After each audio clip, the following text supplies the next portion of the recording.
क्या आप जानते हैं उत्तराखंड में मनाया जाने वाला बच्चों का त्योहार फूलदेई या फुलारी पर्व आखिर क्यों मनाया जाता है?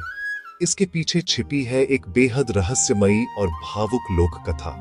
यहाँ हम फ्योनली की कहानी की बात नहीं कर रहे, एक ऐसी राजकुमारी की कहानी जिसे लोग आज फूलों की देवी घोघा माता के रूप में याद करते हैं। बहुत समय पहले की बात है। उत्तराखंड की पहाड़ियों में एक न्यायप्रिय और धर्मपरायण राजा राज्य करते थे। उनका नाम था राजा घोघाजीत। राजा के राज्य में सुख, शांति और समृद्धि थी, लेकिन एक बात उन्हें हमेशा दुखी करती थी। उनके घर कोई संतान नहीं थी। कुछ समय बाद ईश्वर की कृपा से उनके घर एक सुंदर कन्या का जन्म हुआ। राजा ने उसका नाम रखा घोघा। जब राज ज्योतिष ने उस बालिका की कुंडली देखी तो उन्होंने राजा से कहा, राजन, यह कन्या साधारण नहीं है, यह प्रकृति की संतान है। लेकिन याद रखिए, 10 वर्ष की उम्र के बाद यह आपके पास नहीं रहेगी। यह सुनकर राजा चिंतित हो गए, लेकिन उन्होंने उस बात को समय पर छोड़ दिया।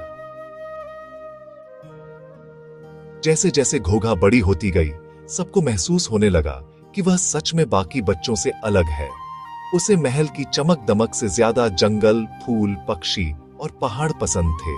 वह घंटों जंगलों में घूमती, फूलों से बातें करती और पक्षियों के साथ खेलती। एक दिन महल में रखी बांसुरी उसके हाथ लग गई। जैसे ही उसने बांसुरी बजानी शुरू की, उसकी धुन पूरे जंगल में गूंज उठी। और फिर जो हुआ, वह किसी चमत्कार से कम नहीं था। जंगल के पशु पक्षी महल की ओर आने लगे, पेड़ों पर बैठे पक्षी झूमने लगे और मानो पूरी प्रकृति उस धुन पर नाच उठी। प्यूली के फूल खिल उठे, बुरांश लाल हो गया और पूरा वातावरण आनंद से भर गया।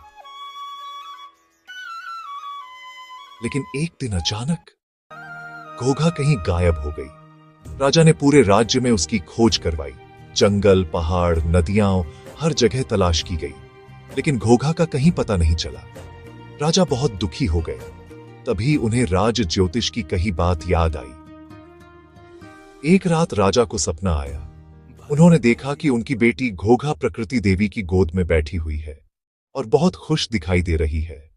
तब प्रकृति देवी ने राजा से कहा, राजन, दुखी मत हो। घोघा वास्तव में मेरी पुत्री है। मैंने उसे कुछ समय के लिए तुम्हारे पास भेजा था ताकि लोगों को प्रकृति का महत्व समझाया जा सके। देवी ने आगे कहा, हर वर्ष वसंत ऋतु में चैत्र की प्रतिपदा से अष्टमी तक तुम्हारे राज्य के बच्चे फूलों की टोकरी लेकर हर घर की देहरी पर फूल डालेंगे और गाएंगे, जय घोघा माता, प्यूली फूल, जय पैया पात।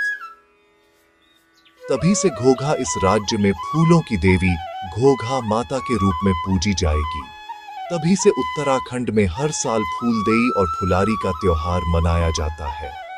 गढ़वाल में यह पर्व 8 दिनों तक चलता है, जबकि कुमाऊं में इसे 1 दिन मनाया जाता है।